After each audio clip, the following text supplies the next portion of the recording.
Hello साथीहरू, good morning. आज चाहिँ म बिहान बिहानै तामा खोज्न जान लागेको। हाम्रो चाहिँ आफ्नै बारीको होइन। हामी चाहिँ तामा काट्ने ठाउँमा पुगिसक्यौँ। यो चाहिँ हाम्रो सङ्ग्रहालय च्याउ पलाउने ठाउँ हो। सधैँ वर्षभरि पलाउँछ, पाहुनाले खनेर लगिसकेछ। हेर्दैछु म पलाउँछ कि नै भनेर। यस्तो भर्खरै गुण लगाएको रहेछ, आधी चाहिँ उखेलेर लगिसकेको रहेछन्। हाम्रो चाहिँ तामाघारीमा आइपुग्यौँ। हामी चाहिँ काट्दैछौँ, आधी चाहिँ चोरेर भ्याइसकेछन् तामा।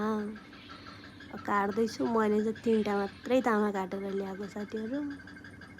तरकारी खानालाई तरकारी केही नै छैन, त्यसैले आँसी लगेर जान बिर्सिएछ। चक्कु लगेर गएको, अलि गाह्रै पऱ्यो काट्न चाहिँ। काटेर भ्याइयो।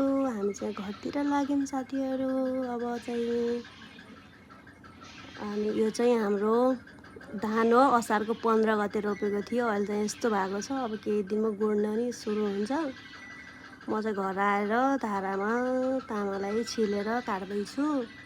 अब हाम्रो तामा चाहिँ रेडी हुन्छ। हामी चाहिँ अब तामा चाहिँ 2 दिनपछि खान्छौँ, पानीमा चुकुलाएर अम्लाएर खाने। के भन्नुहुन्छ, अचार हाल्ने हो अनि पकाएर खाने तरकारी। यति ल, रेडी भयो हाम्रो चाहिँ। पकाएको चाहिँ नेक्स्ट भिडियोमा।